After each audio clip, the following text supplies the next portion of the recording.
എല്ലാവർക്കും പുതിയൊരു ക്ലാസ്സിലേക്ക് സ്വാഗതം. ഇന്നത്തെ ക്ലാസ്സിൽ നമ്മൾ നോക്കാൻ പോകുന്നത് 2021, 22, 23 വർഷങ്ങളിൽ 10th പ്രിലിംസിന് ചോദിച്ചിട്ടുള്ള ജോഗ്രഫി ക്വസ്റ്റ്യൻസ് ആണ് കേട്ടോ. ഈ 3 വർഷം ചോദിച്ചിട്ടുള്ള ക്വസ്റ്റ്യൻസ് നമ്മളൊന്ന് അനലൈസ് ചെയ്ത് കഴിഞ്ഞാൽ കേരള ജോഗ്രഫി ഏത് ഭാഗത്തു നിന്നാണ് കൂടുതൽ ക്വസ്റ്റ്യൻ വരുന്നതെന്ന് നമുക്ക് മനസ്സിലാവും. അപ്പോൾ ആദ്യത്തെ ചോദ്യം, ലോകത്തിലെ ഏറ്റവും വലിയ പക്ഷിശില്പം. ഓപ്ഷൻ സി ആണല്ലേ ഉത്തരം. ജടായു. ജടായു എവിടെയാണ്? ചടയമംഗലം. ലോകത്ത് ആദ്യമായി പൂർണ്ണമായും സൗരോർജ്ജത്തിൽ പ്രവർത്തിക്കുന്ന വിമാനത്താവളം.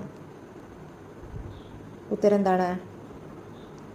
ഓപ്ഷൻ ബി ആണ്, നമ്മുടെ സ്വന്തം Kochi international airport. Silent Valley സ്ഥിതി ചെയ്യുന്ന ജില്ല ഏതാണ്? ഓപ്ഷൻ ഡി ആണ്, പാലക്കാട് അല്ലേ. സിമ്പിൾ ചോദ്യമായിരുന്നു. താഴെ തന്നിട്ടുള്ളതിൽ കേരളത്തിന്റെ കിഴക്കോട്ട് ഒഴുകുന്ന നദി ഏത്? ഓപ്ഷൻ ബി ആണ് ഉത്തരം, കബനിയാണ്. കിഴക്കോട്ട് ഒഴുകുന്ന ഏതൊക്കെ നദികളാണുള്ളത്? കബനി, ഭവാനി, പാമ്പാർ അല്ലേ. ഈ കബനി ഇതിലേറ്റവും വലുത് ഏതാണെന്ന് വെച്ച് കഴിഞ്ഞാൽ കബനിയാണ്. ആ മേലെ നിന്നുള്ള ഓർഡർ അനുസരിച്ച് തന്നെ നമ്മൾ ഓർത്ത് വയ്ക്കട്ടോ. കബനിയാണ് ഏറ്റവും വലുത്. രണ്ടാമത് എന്താണ്? ഭവാനിയാണ് രണ്ടാമത്. മൂന്നാമത്, അത് ഏറ്റവും ചെറുത് ഏതാണ്? പാമ്പാറാണ് കേട്ടോ. ഈ കബനി വയനാടിലൂടെ ഒഴുകുന്നു, അതുപോലെ തന്നെ ഭവാനി പാലക്കാട്, അതുപോലെ പാമ്പാർ ഏതാണ്? ഇടുക്കി ജില്ലയിലൂടെ ഒഴുകുന്നു. ഇതെന്തായാലും ഓർത്ത് വയ്ക്കണം കേട്ടോ. അടുത്ത ചോദ്യത്തിലേക്ക് പോവാം. ശാസ്താംകോട്ട തടാകം സ്ഥിതി ചെയ്യുന്ന ജില്ല ഏതാണ് ജില്ല? എന്താണ് ഉത്തരം? ഓപ്ഷൻ സി ആണ്, കൊല്ലത്താണ് കേട്ടോ. കൊല്ലത്ത്. എന്താണ് ശാസ്താംകോട്ട തടാകത്തിൻ്റെ പ്രത്യേകത? കേരളത്തിലെ ഏറ്റവും വലിയ ശുദ്ധജല തടാകമാണല്ലേ. അതുപോലെ തന്നെ ശാസ്താംകോട്ട തടാകം റാംസാർ സൈറ്റിൽ പെട്ട ഒരാളും കൂടിയാണല്ലേ. ചേറ്റുവ മത്സ്യബന്ധന തുറമുഖം സ്ഥിതി ചെയ്യുന്ന ജില്ല ഏതാണ്? തൃശ്ശൂരാണ് കേട്ടോ. തൃശ്ശൂരാണ് ചേറ്റുവ സ്ഥിതി ചെയ്യുന്നത്. കേരളത്തിലെ ആദ്യത്തെ ജലവൈദ്യുത പദ്ധതി ഏതായിരുന്നു? ഏതാണ്? ഓപ്ഷൻ ബി ആണ്, പള്ളിവാസലാണ് കേട്ടോ. പള്ളിവാസൽ ഇടുക്കിയിലാണല്ലേ. കേരളത്തിൽ നിലവിൽ എത്ര അന്താരാഷ്ട്ര വിമാനത്താവളങ്ങളാണ് ഉള്ളത്? ഓപ്ഷൻ സി ആണ്. 4 വിമാനത്താവളങ്ങൾ. അത് ഏതൊക്കെയാണെന്ന് നിങ്ങൾ കമൻറ്റ് ചെയ്യണേ. കേരളത്തിലെ ആരോഗ്യ സർവകലാശാല സ്ഥിതി ചെയ്യുന്ന സ്ഥലം ഏതാണ്? ഓപ്ഷൻ ഡി ആണ്, തൃശ്ശൂരാണ് കേട്ടോ. തൃശ്ശൂരാണ് ആരോഗ്യ സർവകലാശാല സ്ഥിതി ചെയ്യുന്നത്. കേരളത്തിലെ ആദ്യത്തെ പൈതൃക ബീച്ച് ഏതാണ്? ഓപ്ഷൻ ഡി ആണ്, അഴീക്കോട് മുനക്കൽ ഡോൾഫിൻ ബീച്ചാണ് കേട്ടോ. അഴീക്കോട് മുനക്കൽ ഡോൾഫിൻ ബീച്ചാണ്. ഇത് ഏത് ജില്ലയിലാണ്? കണ്ണൂർ ജില്ലയിലാണ് അല്ലേ. കണ്ണൂർ ജില്ലയിലാണ് അഴീക്കോട് മുനക്കൽ ഡോൾഫിൻ ബീച്ച് സ്ഥിതി ചെയ്യുന്നത്. കേരളത്തിൽ ആദ്യമായി 100% വാക്സിനേഷൻ പൂർത്തിയാക്കിയ ഗോത്ര പഞ്ചായത്ത് ഏത്? ബി ആണ് ഉത്തരം, നൂൽപ്പുഴയാണ് കേട്ടോ. നൂൽപ്പുഴ. ഇത് ഏത് ജില്ലയിലാണെന്ന് ചോദിച്ചു കഴിഞ്ഞാൽ നമ്മളെ വയനാട് ജില്ലയിലാണ് കേട്ടോ. വയനാട് ജില്ലയിലാണ് നൂൽപ്പുഴ ഉള്ളത് കേട്ടോ. കേരളത്തിലെ ആകെ ഗ്രാമപഞ്ചായത്തുകളുടെ എണ്ണം? ഓപ്ഷൻ ഡി ആണ്, 941 കേട്ടോ. 941. കേരളത്തിലെ ഏറ്റവും വലിയ ജലവൈദ്യുത പദ്ധതി ഏതാണ്? ഏറ്റവും വലിയ ജലവൈദ്യുത പദ്ധതി ഏതാണ്? ഓപ്ഷൻ സി, ഇടുക്കിയാണല്ലേ. എന്നാൽ ഏറ്റവും വലിയ ജലസേചന പദ്ധതി ഏതാണ്? കല്ലട അല്ലേ. കൊല്ലത്തുള്ള കല്ലടയാണ് ഏറ്റവും വലിയ ജലസേചന പദ്ധതി. ഓക്കെ, അടുത്ത ക്വസ്റ്റ്യനിലേക്ക് പോകാം. കേരളത്തിലെ നദികളിൽ കിഴക്കോട്ടൊഴുകുന്ന നദി ഏത്? ഓപ്ഷൻ ബി ആണ്, കബനിയാണല്ലേ. അപ്പം നേരത്തെയും ചോദിച്ചല്ലേ, കബനി, ഭവാനി, പാമ്പാർ മറക്കരുത്. കേരളത്തിലെ പക്ഷി സങ്കേതങ്ങളിൽ ഉൾപ്പെടാത്തത് ഏതാണ്? ഓപ്ഷൻ ഡി ആണ്, ചിന്നാറാണല്ലേ. ചിന്നാർ. ബാക്കി എന്താണ്? തട്ടേക്കാട്, ചൂലന്നൂർ, മംഗളവനമൊക്കെ എന്താണ്? കേരളത്തിലെ പക്ഷി സങ്കേതങ്ങളാണല്ലേ. ഭാരതപ്പുഴയുടെ ഉത്ഭവസ്ഥാനം ഏത്? ഓപ്ഷൻ എ ആണ്, ആനമല നിരകളിലെ പോത്തന്നൂരിനടുത്ത്. അപ്പോൾ ആനമലയിൽ നിന്നാണ് എന്തുണ്ടാവുന്നത്? നമ്മുടെ ഭാരതപ്പുഴ ഉത്ഭവിക്കുന്നത്. കേരളത്തിലെ പ്രധാന മത്സ്യബന്ധന തുറമുഖമായ നീണ്ടകര ഏത് ജില്ലയിലാണ്? ഓപ്ഷൻ ബി ആണ് ഉത്തരം, കൊല്ലാണ് കേട്ടോ. കൊല്ലത്താണ്. കേരളത്തിലെ ആദ്യത്തെ ദേശീയോദ്യാനം? ഓപ്ഷൻ സി ആണ്, ഇരവിക്കുളമാണ് കേട്ടോ. ഇരവിക്കുളം. ഏത് വർഷത്താണ് ഇരവിക്കുളം വന്നത്? 1978 കേട്ടോ. ഇരവിക്കുളം ഇടുക്കിയിലാണ് വന്നിട്ടുള്ളത് കേട്ടോ. അതുപോലെ തന്നെ 6 നാഷണൽ പാർക്കുകൾ നമുക്കുണ്ട്. അത് ഏതൊക്കെയാണ്? Eravikulam, Silent Valley, Periyar, Mathikettanchola, Anamudichola, Pambadumchola. ഇതിൽ സൈലന്റ് വാലി മാത്രമാണ് എവിടെ ഉള്ളത്? പാലക്കാടുള്ളത്. ബാക്കി എല്ലാവരും എവിടെയാണ്? ഇടുക്കിയിലാണ് അല്ലേ. ബാക്കി എല്ലാവരും ഇടുക്കിയിലാണുള്ളത്. കേരളത്തിലെ ഏറ്റവും വലിയ ശുദ്ധജല തടാകം? ബി ആണ് ഉത്തരം, ശാസ്താംകോട്ട കായൽ. കേന്ദ്ര തോട്ടവിള ഗവേഷണ കേന്ദ്രം സ്ഥിതി ചെയ്യുന്നത് എവിടെയാണ്? കാസർഗോഡാണ് കേട്ടോ. കാസർഗോഡ്. ഇന്ത്യയിൽ ആദ്യമായി തിരമാലകളിൽ നിന്ന് ഊർജ്ജം ഉൽപ്പാദിപ്പിക്കുന്നതിനുള്ള പ്ലാന്റ് സ്ഥാപിക്കപ്പെട്ടത് എവിടെ? ഓപ്ഷൻ ഡി ആണ്, വിഴിഞ്ഞത്താണ്. നമ്മളെ ട്രിവാൻഡ്രത്തുള്ള വിഴിഞ്ഞത്ത് കേട്ടോ. സൈലന്റ് വാലി ദേശീയോദ്യാനം സ്ഥിതി ചെയ്യുന്ന ജില്ല? ഓപ്ഷൻ എ ആണ്, പാലക്കാടാണ്. ഏതാണ് വർഷം? 1984 ഇന്ദിരാഗാന്ധിയാണ് നാഷണൽ പാർക്കായിട്ട് പ്രഖ്യാപിച്ചത്. എന്നാൽ 1985 രാജീവ് ഗാന്ധിയാണ് ഇത് ഉദ്ഘാടനം ചെയ്തതല്ലേ. പാലക്കാടുള്ള ഏത് താലൂക്കിലാണ് സൈലന്റ് വാലി എന്ന് വെച്ച് കഴിഞ്ഞാൽ മണ്ണാർക്കാടാണ് കേട്ടോ. മണ്ണാർക്കാട് ഒരു കാടാണല്ലോ മണ്ണാർക്കാട്, അങ്ങനെ ഓർത്ത് വയ്ക്കാം. അതുപോലെ തന്നെ സൈലന്റ് വാലിയിൽ സംരക്ഷിക്കപ്പെട്ടിട്ടുള്ള ആ പ്രത്യേക മൃഗം ഏതാണ്? സിംഹവാലൻ കുരങ്ങല്ലേ, സിംഹവാലൻ. കേരളത്തിലെ ഏറ്റവും വലിയ കായൽ ഏതാണ്? ഓപ്ഷൻ സി ആണ് വേമ്പനാട്ട് കായൽ അല്ലേ. അപ്പം താഴെ കൊടുത്തവയിൽ നിന്നും കിഴക്കോട്ടൊഴുകുന്ന കേരളത്തിലെ നദി ഏതെന്ന് കണ്ടെത്തുക. ഓപ്ഷൻ ബി ആണ് പാമ്പാറാണല്ലേ. അപ്പം കേരളത്തിലെ ഏറ്റവും വലിയ ജലവൈദ്യുത പദ്ധതി ഏതാണ്? ഓപ്ഷൻ സി ആണ് ഇടുക്കി. കേരളത്തിന്റെ ഔദ്യോഗിക പക്ഷി ഓപ്ഷൻ ഡി ആണ് മലമുഴക്കി വേഴാമ്പൽ. കൊടുങ്ങപ്പള്ളം പുഴ ഏത് പ്രത്യേക പ്രദേശവുമായി ബന്ധപ്പെട്ടിരിക്കുന്നു? അട്ടപ്പാടി. കേരളത്തിലെ ഏറ്റവും ചെറിയ ജില്ല ഏത്? ആലപ്പുഴയാണ്. ഇതൊക്കെ സിമ്പിൾ ക്വസ്റ്റ്യൻ ആണ്. അപ്പോൾ ഏറ്റവും വലിയ ജില്ല ഏതാണ്? ഇടുക്കിയാണല്ലേ, ഇടുക്കി. കേരള ആരോഗ്യ സർവകലാശാലയുടെ ആസ്ഥാനം ഓപ്ഷൻ എ ആണ് തൃശ്ശൂരാണ്. നിർദ്ദിഷ്ട സിൽവർ ലൈൻ പദ്ധതിയിൽ ഉൾപ്പെടാത്ത ജില്ല ഓപ്ഷൻ സി ആണ് പത്തനംതിട്ടയാണ്. അപ്പോൾ കോഴിക്കോട്, തൃശ്ശൂർ, കോട്ടയൊക്കെ പെടും, പത്തനംതിട്ട പെടത്തില്ല കേട്ടോ. കേരളത്തിന്റെ ഹരിത ശ്വാസകോശം എന്നറിയപ്പെടുന്ന പക്ഷി സങ്കേതം ഓപ്ഷൻ എ ആണ് മംഗളവനം. മംഗളവനം എവിടെയാണ്? എറണാകുളത്താണല്ലേ മംഗളവനം സ്ഥിതി ചെയ്യുന്നത്. സിംഹവാലൻ കുരങ്ങുകളുടെ ആവാസ വ്യവസ്ഥയായി നിലനിർത്തുന്നത് സൈലന്റ് വാലി നാഷണൽ പാർക്കാണ്. കേരളത്തിലെ ഏറ്റവും വലിയ ജലവൈദ്യുത പദ്ധതി ഏതാണ്? ഏറ്റവും വലിയ ജലവൈദ്യുത പദ്ധതി ഇടുക്കിയാണ്. മത്സ്യബന്ധനം ഏറ്റവും കൂടുതലുള്ള ജില്ല ആലപ്പുഴയാണ് കേട്ടോ. ഉത്തരം ഓപ്ഷൻ ഡി ആണ് ആലപ്പുഴ. കേരളത്തിലെ ഏക ചന്ദന നിർമ്മാണ ഡിവിഷൻ ഓപ്ഷൻ സി ആണ് മറയൂരാണ്. മറയൂർ എവിടെയാണ്? ഇടുക്കിയിലാണ് കേട്ടോ. മറയൂർ ഇടുക്കിയിലാണ്. കേരളത്തിൽ ഏറ്റവും കൂടുതൽ പട്ടണങ്ങളുള്ള ജില്ല ഏതാണ്? ഓപ്ഷൻ സി ആണ് എറണാകുളത്താണ് ഏറ്റവും കൂടുതൽ പട്ടണങ്ങളുള്ളത് കേട്ടോ. കേരളത്തിലെ ഏറ്റവും നീളം കൂടിയ നദി ഏതാണ്? പെരിയാറാണ് കേട്ടോ. ഓപ്ഷൻ ബി പെരിയാറാണ്. കേരളത്തിലെ ഏറ്റവും കൂടുതൽ ജനസംഖ്യയുള്ള ജില്ല ഏതാണ്? മലപ്പുറം ആണല്ലേ, മലപ്പുറം. കേരളത്തിലെ പൊതുമേഖലാ സ്ഥാപനങ്ങളുടെയും അവ സ്ഥിതി ചെയ്യുന്ന സ്ഥലങ്ങളുടെയും പട്ടികയിൽ ശരിയായ ജോഡി തിരഞ്ഞെടുക്കുക. അപ്പോൾ ഇതിൻ്റെ ഉത്തരം ഓപ്ഷൻ ഡി ആണ്. 1ഉം 2ഉം ശരിയാണ് കേട്ടോ. 1ഉം 2ഉം ശരിയാണ്. താഴെ തന്നിരിക്കുന്ന ജലവൈദ്യുത പദ്ധതികളുടെയും അവയുമായി ബന്ധപ്പെട്ട നദികളുടെയും പട്ടികയിൽ ശരിയായത് ഏത്?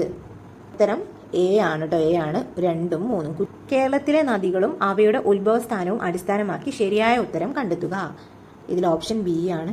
1ഉം 2ഉം ആണ് കേട്ടോ. 1ഉം 2ഉം. അതായത് പമ്പ പുളിച്ചിമല കറക്റ്റാണ്, ചാലക്കുടി പുഴ ആനമലയും കറക്റ്റാണ്. കേരളത്തിലെ സ്പോർട്സ് സ്റ്റേഡിയങ്ങളും അവ സ്ഥിതി ചെയ്യുന്ന ജില്ലകളും കാണിച്ചിരിക്കുന്നതിൽ ശരിയായവ കണ്ടെത്തുക. ഓപ്ഷൻ ബി ആണ് ഉത്തരം. ബി ആണ്. 1ഉം 2ഉം ആണ് കേട്ടോ ശരിയായിട്ടുള്ളത്. കേരളത്തിലെ ഏറ്റവും ഉയരം കൂടിയ കൊടുമുടിയായ ആനമുടി ഏത് ജില്ലയിലാണ് സ്ഥിതി ചെയ്യുന്നത്? ഓപ്ഷൻ സി ആണ് ഇടുക്കിയിലാണ് കേട്ടോ സ്ഥിതി ചെയ്യുന്നത്. ഇടുക്കിയിലാണ്. കൊല്ലം മുതൽ കോട്ടപ്പുറം വരെയുള്ള പശ്ചിമ തീര കനാൽ ഏത് ദേശീയ ജലപാതയിൽ ഉൾപ്പെടുന്നു? ഓപ്ഷൻ ബി ആണ് NW3 ആണ് കേട്ടോ. കൊച്ചി മെട്രോ നിലവിൽ വന്ന വർഷം 2017 ആണ്. 2017 കേട്ടോ. 2017 കേരളത്തിലെ നദികളിൽ കിഴക്കോട്ട് ഒഴുകുന്ന നദി ഓപ്ഷൻ ബി ആണ് പാമ്പാറാണ്. ഈ ക്വസ്റ്റ്യനൊക്കെ റിപ്പീറ്റഡ് ക്വസ്റ്റ്യൻ ആണ്, ഒത്തിരി തവണ ചോദിച്ചിട്ടുണ്ടല്ലേ. പൊന്നാനി തുറമുഖം ഏത് നദിയുടെ അഴിമുഖത്ത് സ്ഥിതി ചെയ്യുന്ന മത്സ്യബന്ധന തുറമുഖമാണ്? ഏതാണ്? ഓപ്ഷൻ സി ആണ് കേട്ടോ ഉത്തരം. ഏതാണ്? ഭാരതപ്പുഴയാണല്ലേ, ഭാരതപ്പുഴ.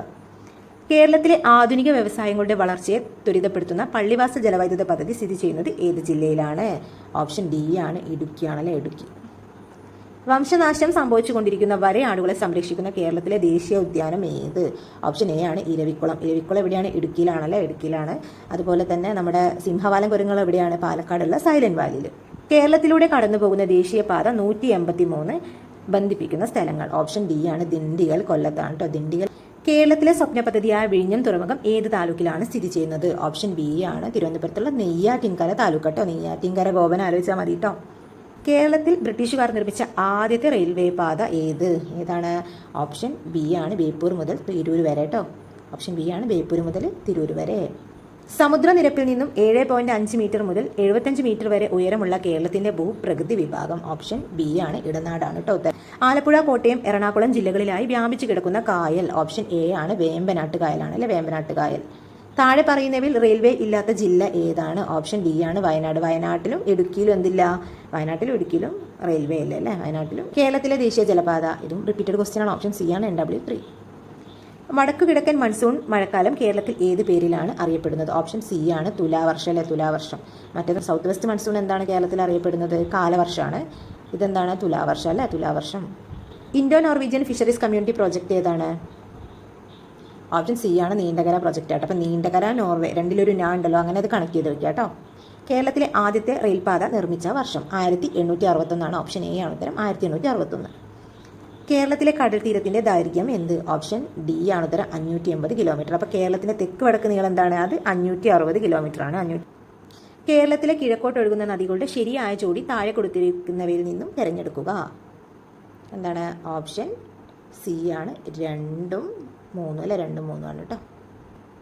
ആദ്യത്തെ റെയിൽപാത കേരളത്തിൽ പ്രവർത്തനം ആരംഭിച്ച വർഷം എപ്പോഴാണ്? ഓപ്ഷൻ ഡി ആണ് 1861 മാർച്ച് 12 കേട്ടോ. 1861 മാർച്ച് 12 കേരളത്തെ കൂർഗുമായി ബന്ധിപ്പിക്കുന്ന ചുരം ഏതാണ്? ഓപ്ഷൻ എ ആണ് പേരമ്പാടി ചുരം കേട്ടോ. പേരമ്പാടി ചുരമാണ്. മാമാങ്കം നടന്നിരുന്ന തിരുനാവായ ഏത് നദിയുടെ തീരത്താണ്? എന്താണ്? ഭാരതപ്പുഴ അല്ലെ. ഭാരതപ്പുഴയുടെ മറ്റ് പേരെന്തൊക്കെയാണ്? നീള, അതുപോലെ തന്നെ എന്താണ്? പേര. Indian institute of spices research സ്ഥിതി ചെയ്യുന്നത് ഇതെന്താണ്? ഓപ്ഷൻ ബി ആണ് ഉത്തരം, കോഴിക്കോട്. കേരളത്തിൽ കളിമൺ നിക്ഷേപം കൂടുതലുള്ള പ്രദേശം എവിടെയാണ്? കുണ്ടറയാണ് കേട്ടോ. കുണ്ടറയിലാണ്. പശ്ചിമഘട്ടത്തിലെ മഴനിഴൽ പ്രദേശത്ത് സ്ഥിതി ചെയ്യുന്ന കേരളത്തിലെ ഏക വന്യജീവി സങ്കേതം ഏത്? ഓപ്ഷൻ ബി ആണ് ചിന്നാർ കേട്ടോ. ചിന്നാർ. ഗൗണനാടി, കവനോഗ്, വളഞ്ഞാർ എന്നീ പേരുകളിൽ അറിയപ്പെടുന്ന കേരളത്തിലെ ഒരു പുണ്യനദി ഏത്? ഓപ്ഷൻ സി ആണ് മീനച്ചിലാർ ആണല്ലേ. കോട്ടയത്തുള്ള മീനച്ചിലാർ. എറണാകുളം ജില്ലയിലെ ഏത് സ്ഥലത്ത് നടത്തിയ ഉദ്ഖനനമാണ് പ്രാചീന തമിഴകത്തിന് റോമുമായി വ്യാപാര ബന്ധം ഉണ്ടായിരുന്നതിന്റെ തെളിവുകൾ നൽകുന്നത്? ഓപ്ഷൻ സി ആണ് പറവൂരാണ് കേട്ടോ. അതൊരു സ്പെഷ്യൽ ക്വസ്റ്റ്യൻ ആണ്, ഓർത്ത് വെക്കണം. പറവൂരാണ് കേട്ടോ. ഇന്ത്യയുടെ ആകെ വിസ്തീർണത്തിന്റെ എത്ര ശതമാനമാണ് കേരളം? ഓപ്ഷൻ ബി ആണ് 1.18 ആണ് കേട്ടോ. 2020 യുനെസ്കോ ചെയർ പാർട്ണർ പദവി ലഭിച്ച കേരളത്തിലെ ഗ്രാമപഞ്ചായത്ത്? ഓപ്ഷൻ ബി ആണ് പരിയാരം. പരിയാരം ഗ്രാമപഞ്ചായത്താണ് കേട്ടോ. കേരളത്തിന്റെ തെക്ക് വടക്ക് നീളം 560 കിലോമീറ്റർ ആണ്. എന്നാലോ കടൽ തീരത്തിന്റെ ദൈർഘ്യമോ 580 കിലോമീറ്റർ അല്ലെ. 580. രണ്ടും തമ്മിലൊരു 20 കിലോമീറ്റർ വ്യത്യാസമേ ഉള്ളൂ കേട്ടോ. കേരളത്തിലെ ഏറ്റവും വലിയ താലൂക്ക് ഏതാണ്? ഏറനാട് താലൂക്കാണ് കേട്ടോ. ഏറനാട് താലൂക്ക്. കേരളത്തിലെ ചിറാപുഞ്ചി എന്നറിയപ്പെടുന്ന പ്രദേശം ഏതാണ്? വയനാടുള്ള ലക്കിടി അല്ലേ. വയനാടുള്ള ലക്കിടിയാണ് കേരളത്തിലെ ചിറാപുഞ്ചി. കേരളത്തിലെ നെൽകൃഷിക്ക് ഏറ്റവും യോജിച്ച മണ്ണ് എന്താണ്? നെൽകൃഷിക്ക് യോജിച്ചത് എന്തായിരിക്കും? എക്കൽ മണ്ണ് തന്നെ അല്ലേ. എക്കൽ മണ്ണ്. കേരളത്തിലെ ഏറ്റവും വലിയ പരമ്പരാഗത വ്യവസായം? ഓപ്ഷൻ ഡി ആണ് കയർ വ്യവസായമാണ് കേട്ടോ. കയർ വ്യവസായം. ജനപങ്കാളിത്തത്തോടെ നിർമ്മിച്ച ആദ്യ മിനി ജലവൈദ്യുത പദ്ധതിയായ മീൻവല്ലം ഏത് പുഴയിലാണ്? ഓപ്ഷൻ സി ആണ് തൂതപ്പുഴയിലാണ്. പാലക്കാടുള്ള തൂതപ്പുഴയിലാണ്. കേന്ദ്ര മറൈൻ ഫിഷറീസ് റിസർച്ച് ഇൻസ്റ്റിറ്റ്യൂട്ട് സ്ഥിതി ചെയ്യുന്നത് എവിടെയാണ്? ഓപ്ഷൻ ഡി ആണ് കൊച്ചിയിലാണ് കേട്ടോ. കൊച്ചിയിലാണ്. മണിയാർ സ്ഥിതി ചെയ്യുന്ന ജില്ല? ഓപ്ഷൻ ബി ആണ് പത്തനംതിട്ട കേട്ടോ. ആദ്യ സ്വകാര്യ ജലവൈദ്യുത പദ്ധതിയാണല്ലേ മണിയാർ. കേരളത്തിലൂടെ കടന്നു പോകുന്ന ദേശീയപാത 966 ബന്ധിപ്പിക്കുന്ന സ്ഥലങ്ങൾ? ഓപ്ഷൻ ഡി ആണ് ഉത്തരം, ഫറൂഖ് പാലക്കാടാണ് കേട്ടോ. 966 ഏതാണ്? ഫറൂഖ് പാലക്കാടാണ് കേട്ടോ. ഫറൂഖ് പാലക്കാട്. കേരളത്തിന്റെ വിസ്തീർണം ഡാഷ് ചാ കിമി ആണ്. എന്താണ് ഉത്തരം? ഓപ്ഷൻ എ ആണ് 38,863 അല്ലേ. കേരളത്തിലെ ഏറ്റവും വടക്കേ അറ്റത്തുള്ള കോർപ്പറേഷൻ ഏതാണ്? ഓപ്ഷൻ ഡി ആണ് കണ്ണൂരാണ് കേട്ടോ. കണ്ണൂരാണ്. മഞ്ചേശ്വരം ഒന്ന് പോയി കുത്തരുത്. കണ്ണൂരാണ് വടക്കേ അറ്റത്തുള്ള കോർപ്പറേഷൻ. സ്വകാര്യ മേഖലയിൽ പ്രവർത്തിക്കുന്ന കേരളത്തിലെ ആദ്യ ജലവൈദ്യുത പദ്ധതി ഏതാണ്? ഓപ്ഷൻ മണിയാറാണ്. മണിയാർ എവിടെയാണ്? പത്തനംതിട്ട കേട്ടോ. പത്തനംതിട്ട. കേരളത്തിൽ ശൈത്യകാലം അനുഭവപ്പെടുന്നത് എപ്പോൾ? ഓപ്ഷൻ എ ആണ് ഡിസംബർ ഫെബ്രുവരി കേട്ടോ. ഡിസംബർ ഫെബ്രുവരി. പക്ഷിപാതാളം ഏത് ജില്ലയിലാണ് സ്ഥിതി ചെയ്യുന്നത്? എവിടെയാണ്? ഓപ്ഷൻ സി ആണ് ഉത്തരം, വയനാട്ടിലാണ് കേട്ടോ പക്ഷിപാതാളം സ്ഥിതി ചെയ്യുന്നത്. കേരളത്തിലെ ആദ്യത്തെ കയർ ഫാക്ടറി ഡാറാസ് മിൽ ആലപ്പുഴയിൽ സ്ഥാപിതമായത് ഏത് വർഷത്തിൽ? ബി ആണ് ഉത്തരം, AD 1859 അല്ലെ. 1859 ഡാറാസ് മിൽ ആലപ്പുഴയിൽ വന്നതല്ലേ. ഇടുക്കി പദ്ധതിയുടെ സ്ഥാപിത ശേഷി? ഓപ്ഷൻ ഡി ആണ് 750 മെഗാവാട്ടാണ് കേട്ടോ. 750 മെഗാവാട്ട്. പാലക്കാട് ചുരത്തിലൂടെ ഒഴുകുന്ന നദി ഏതാണ്? ഭാരതപ്പുഴയാണ് കേട്ടോ. ഉത്തരം ഭാരതപ്പുഴ. കേരളത്തിലൂടെ കടന്നു പോകുന്ന ദേശീയപാത 85 ബന്ധിപ്പിക്കുന്ന സ്ഥലങ്ങൾ? ഓപ്ഷൻ ബി ആണ് ഉത്തരം, കൊച്ചി 20 പോയിന്റ് കേട്ടോ. കൊച്ചി 20 പോയിന്റ്. കേരളത്തിലെ ആദ്യത്തെ പൈതൃക ബീച്ച് ഏതാണ്? ഓപ്ഷൻ ഡി ആണ് അഴീക്കോട് മുനക്കൽ ഡോൾഫിൻ ബീച്ച്. ഇതൊക്കെ റിപ്പീറ്റഡ് ആയിട്ട് ചോദിച്ചിട്ടുള്ള ക്വസ്റ്റ്യൻ ആണ്. കേരളത്തിലെ ഏറ്റവും വലിയ ഭൂമേഖല ഏതാണ്? ഓപ്ഷൻ സി ആണ് മലനാടാണല്ലേ. മലനാട് എത്ര ശതമാനം ഉണ്ട് കേരളത്തിൻ്റെ? 48% മലനാടാണല്ലേ മലനാട്. പിന്നെയോ 42% ഇടനാടും വെറും 10% എന്ത് തീരപ്രദേശമുള്ളത് കേട്ടോ. അത് ഓർത്ത് വെക്കണം, മറക്കരുത്. ഭാരതപ്പുഴയെ വെളിയാങ്കോട്ട് കായലുമായി ബന്ധിപ്പിക്കുന്നത്? ഓപ്ഷൻ ബി ആണ്. വെളിയാങ്കോട്ട് കായലുമായിട്ട് ആരാണ് ബന്ധിപ്പിക്കുന്നത്? പൊന്നാനി കനാലാണല്ലേ. പൊന്നാനി കനാലാണ് ഉത്തരം. കേരളത്തിലെ രണ്ടാമത്തെ ദേശീയോദ്യാനത്തിന്റെ പേര്? ഉത്തരം സി ആണ്, സൈലന്റ് വാലിയാണ്. ഏത് വർഷത്തിലാണ് പ്രഖ്യാപിച്ചത്? 84 പ്രഖ്യാപിച്ചു. 85 രാജീവ് ഗാന്ധി ഉദ്ഘാടനം ചെയ്തു അല്ലേ. വംശനാശ ഭീഷണി നേരിടുന്ന സിംഹവാലൻ കുരങ്ങുകൾ പ്രധാനമായും കാണപ്പെടുന്ന കേരളത്തിലെ ദേശീയോദ്യാനം ഏതാണ്? എവിടെയാണ്? ബി ആണല്ലേ, സൈലന്റ് വാലി അല്ലേ. വെടിപ്ലാവുകളുടെ സാന്നിധ്യമാണ് അവയെ അവിടെ നിർത്തുന്നത് അല്ലേ, നിലനിർത്തുന്നത് അല്ലേ. ഏറ്റവും സുരക്ഷിതവും ചെലവ് കുറഞ്ഞതുമായ പാരമ്പര്യേതര ഊർജം ഏതാണ്? ഓപ്ഷൻ സി ആണ്, കാറ്റാണല്ലേ, കാറ്റ്. കേരള മത്സ്യഫെഡിൻ്റെ ആസ്ഥാനം ഉത്തരം ബി ആണ്, തിരുവനന്തപുരം. കേരളത്തിലെ വടക്കേ അറ്റത്തുള്ള പഞ്ചായത്ത് ഏത് പഞ്ചായത്താണ്? മഞ്ചേശ്വരമാണ് അല്ലേ വടക്കേ അറ്റത്തുള്ള പഞ്ചായത്ത്. അപ്പോൾ കുറച്ച് പോയിന്റ്സ് നോക്കാം. ഏറ്റവും കൂടുതൽ പഞ്ചായത്തുകളുള്ള കേരളത്തിലെ ജില്ല മലപ്പുറമാണ് അല്ലേ. ഏറ്റവും കുറച്ച് പഞ്ചായത്തുകളുള്ളത് എവിടെയാണ്? വയനാടാണ്. ഏറ്റവും കൂടുതൽ ബ്ലോക്ക് പഞ്ചായത്തുകളുള്ള ജില്ല ഏതാണ്? തൃശ്ശൂരാണ് കേട്ടോ. തൃശ്ശൂരാണ് ബ്ലോക്ക് പഞ്ചായത്തുകളുള്ളത്. കേരളത്തിലെ തെക്കേ അറ്റത്തെ പഞ്ചായത്ത് പാറശാല പഞ്ചായത്താണ്, നമ്മുടെ തിരുവനന്തപുരത്തുള്ള പാറശാല. അതുപോലെ തന്നെ വടക്കേ അറ്റത്തുള്ള പഞ്ചായത്ത് നമ്മുടെ കാസർഗോഡുള്ള മഞ്ചേശ്വരമാണ് കേട്ടോ. മഞ്ചേശ്വരം. എത്രയോ മാസ്റ്റർ വീവർ സമ്പ്രദായവുമായി ബന്ധപ്പെട്ടിരിക്കുന്ന കുടിൽ വ്യവസായം ഏതാണ്? ഓപ്ഷൻ ഡി ആണ്, കൈത്തറിയില. കേരളത്തിലൂടെ കടന്നു പോകുന്ന ദേശീയപാത 744 ബന്ധിപ്പിക്കുന്ന സ്ഥലങ്ങൾ ഏതാണ്? ഓപ്ഷൻ സി ആണ്, തിരുമംഗലം കൊല്ലം കേട്ടോ. തിരുമംഗലം കൊല്ലം. പള്ളിവാസൽ പദ്ധതി ഏത് നദിയിലാണ്? പള്ളിവാസൽ പദ്ധതി ഏത് നദിയിലാണ്? മുതിരപ്പുഴയിലാണ് അല്ലേ. മുതിരപ്പുഴയിലാണ്. കുറ്റ്യാടി ജലവൈദ്യുത പദ്ധതി ആരംഭിച്ച വർഷം 1972 കേട്ടോ. കുറ്റ്യാടി ജലവൈദ്യുത പദ്ധതി എവിടെയാണ്? ഇത് കുറ്റ്യാടി പുഴയിലാണ്. കുറ്റ്യാടി പുഴയെ മറ്റൊരു പേര് വിളിക്കുക അല്ലേ. എന്താണ് വിളിക്കുക? മഞ്ഞ നദി അല്ലേ. കുറ്റ്യാടിപ്പുഴയാണ് മഞ്ഞ നദി എന്നറിയപ്പെടുന്നത്. അതുപോലെ തന്നെ കുറ്റ്യാടിപ്പുഴ ഏത് ജില്ലയിലാണ്? നമ്മുടെ കോഴിക്കോട് ജില്ലയിലാണല്ലേ.